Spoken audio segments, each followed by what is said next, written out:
എല്ലാവർക്കായിട്ട് പുതിയ വീഡിയോയിലേക്ക് സ്വാഗതം. ഞാൻ ഇന്ന് വന്നിരിക്കുന്നത് ഒരു ടൊമാറ്റോ സോസിന്റെ റെസിപ്പിയുമായിട്ടാണ്.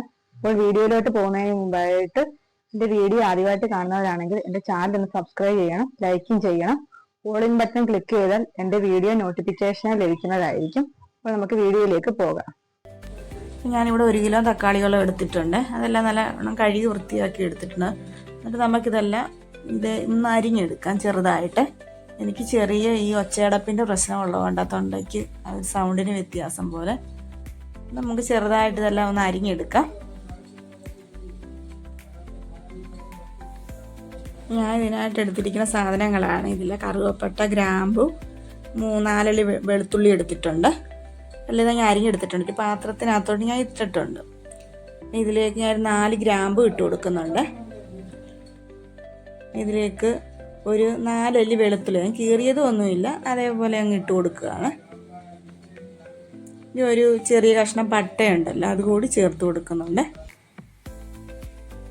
ഇതിലേക്ക് കുറച്ച് ഉപ്പ് കൂടി ചേർക്കാം. നമുക്ക് ആവശ്യത്തിന് പിന്നെ വേണമെങ്കിൽ ചേർക്കാം. ഇതിലേക്ക് ഞാൻ 1 ഗ്ലാസ് വെള്ളം ഒഴിച്ചു കൊടുക്കുന്നുണ്ട്. ഇതൊന്ന് വേവണ്ടായ നല്ല വെള്ളം. 1 ഗ്ലാസ് വെള്ളം കൂടി ഒഴിച്ചു കൊടുത്ത ശേഷം സ്റ്റൗ ഓൺ ചെയ്ത് നമുക്ക് അടുപ്പത്തേക്ക് വെച്ച് കൊടുക്കാം. ഇത് എല്ലാം ഒന്ന് മിക്സ് ചെയ്ത് നമുക്ക് തവ കൊണ്ട് ഇളക്കി കൊടുക്കാം. ഇളക്കിയതിന് ശേഷം നമുക്ക് അടച്ച് വെച്ച് കൊടുക്കാം. അങ്ങനെ അവിടെ ഇരുന്ന് വേവട്ടെ. ഇടയ്ക്കൊന്ന് തുറന്ന് നോക്കാവേ. അങ്ങനെ ഒന്നുകൂടെ ഒന്ന് തുറന്നൊക്കെ നോക്കിയിട്ട് നമുക്ക് ഒന്നുകൂടെ ഇളക്കി കൊടുക്കാം. ഇത് പിന്നെ നോൺ സ്റ്റിക്കിൻ്റെ പാത്രമാകുമ്പോൾ അടി പിടിക്കത്തില്ല. എന്നാലും നമ്മളിങ്ങനെ ചെയ്ത് കൊടുക്കാം. എന്നിട്ട് വീണ്ടും ഞാൻ അടച്ച് വെച്ച് കൊടുത്തിട്ടുണ്ട്. അവിടെ ഒന്ന് വേവട്ടെ. ചെറുതീരങ്ങനെ ഒരു മീഡിയം ഫ്ലെയിമിലിട്ട് അങ്ങനെ വെച്ചേക്കാം. അവിടെ ഒന്ന് വെന്തുകൊണ്ടിരിക്കുക. തുറന്ന് നോക്കാം. അപ്പോൾ ഒരുമാതിരി വെന്തിട്ടുണ്ട്. നല്ലവണ്ണം വേവുമ്പോൾ നമുക്ക് ഇത് പേസ്റ്റ് ആക്കി എടുക്കണ്ടേ. ഇവിടെ നിന്ന് വേവട്ടെ നല്ലവണ്ണം. ഇതെല്ലാം വെന്തിട്ടുണ്ട്. നമുക്ക് ഇനിയൊന്ന് ഇറക്കി വയ്ക്കാം. ഇത് തണുത്തതിന് ശേഷമാണ് നമുക്കിത് അരയ്ക്കാൻ പറ്റത്തുള്ളൂ. അപ്പോൾ അവിടെ നല്ലവണ്ണം ഒന്ന് തണുക്കാനായിട്ട് നമുക്ക് വെക്കാവേ. ഇത് ഞാൻ ഇതിലേക്ക് ഗ്രാമ്പും ഉണ്ടല്ലോ, 3 ഗ്രാമ്പും ഞാൻ അങ്ങ് മാറ്റി, 1 ഇതിനകത്ത് ഇട്ടിട്ടുള്ളൂ. ആ പട്ടയും അങ്ങ് മാറ്റി. അപ്പോൾ നല്ലവണ്ണം തണുത്തിട്ടുണ്ട്. നമുക്കിനി ഒരു മിക്സിയുടെ ജാറിലേക്ക് ഇട്ട് കൊടുക്കാം. എന്നിട്ട് നല്ലവണ്ണം നമുക്ക് അരച്ചെടുക്കാം.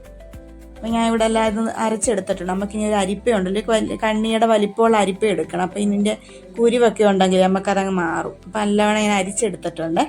അപ്പോൾ ഒരു പാത്രത്തിലേക്ക് ഞാൻ എടുത്തിട്ടുണ്ട്. ഇതിനകത്തേക്ക് ഞാൻ ഒരു 1/2 ടീസ്പൂൺ മുളക് പൊടിയാണ് ചേർക്കുന്നത്.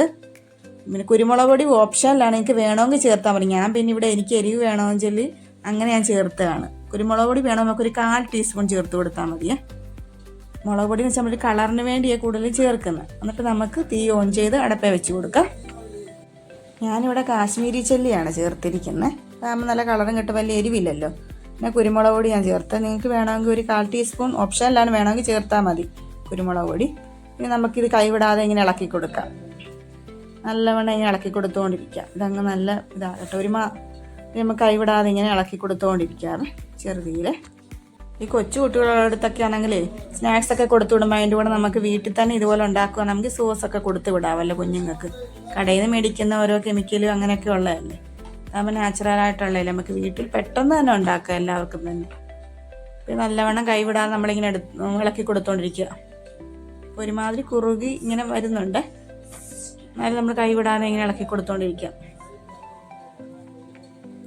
ഇതിലേക്ക് ഞാൻ 3 സ്പൂൺ പഞ്ചസാര ചേർത്ത് കൊടുക്കുന്നുണ്ട്. എന്നിട്ട് നമുക്ക് ഇളക്കി കൊടുത്തുകൊണ്ടിരിക്കാതെ കൈവിടാണ്ട്. ഉപ്പ് നിങ്ങൾ നോക്കണം ആവശ്യത്തിന്. എന്നിട്ട് അതിനനുസരിച്ച് ഉപ്പ് കൂടി ചേർത്ത് കൊടുക്കണേ. ഞാൻ ഇവിടെ നോക്കിയപ്പോൾ ഉപ്പ് കണക്കിനുണ്ട്. ഇതിലേക്ക് ഞാനൊരു 2 സ്പൂൺ വിനീഗർ ഒഴിച്ചു കൊടുക്കുന്നുണ്ട്. അതെന്ന് വെച്ചാൽ നമ്മുടെ തക്കാളിയുടെ പുളി പോലെ ഇരിക്കും, അതനുസരിച്ച് നമ്മൾ ഒഴിച്ചു കൊടുക്കാവുള്ളേ. അപ്പം ഞാൻ ഇവിടെ 2 സ്പൂണാണ് ഒഴിച്ചു കൊടുത്തത്. അതിൻ്റെ കാര്യമുള്ളതെന്ന് വെച്ചാൽ തക്കാളിക്ക് ഓൾറെഡി പുളിയുണ്ട്. അങ്ങനെയായിട്ട് നമ്മൾ കൈവിടാതെ ഇളക്കി കൊടുക്കുക. അപ്പം എൻ്റെ ഇത് സോസ് ഏതാണ്ട് പരിവായിട്ടുണ്ട്. ഞാൻ വാങ്ങി വെച്ചിട്ടുണ്ട്. നമുക്ക് തണുത്തതിന് ശേഷം ഒരു കുപ്പിയിൽ ഒഴിച്ച് വെക്കാം. ഞാൻ ഇതിൻ്റെ കൂടെ ചിക്കൻ പപ്സാണ് എടുത്തിരിക്കുന്നത്. അപ്പോൾ എല്ലാവരും ഞാൻ ട്രൈ ചെയ്ത് നോക്കണം. എല്ലാവർക്കും ഉണ്ടാക്കാൻ പറ്റിയ സിമ്പിൾ ആയിട്ടുള്ള റെസിപ്പിയാണ്. നമ്മൾ വീട്ടിലുണ്ടാക്കുമ്പോൾ നാച്ചുറൽ ആയിട്ടുള്ളതാണ്, എല്ലാ കുട്ടികൾക്കായാലും കൊടുക്കുകയും ചെയ്യാം. അതുകൊണ്ട് എല്ലാവരും ട്രൈ ചെയ്ത് നോക്കണം. അപ്പോൾ അടുത്തൊരു വീഡിയോ ആയിട്ട് വരുന്നതായിരിക്കും. ബൈ.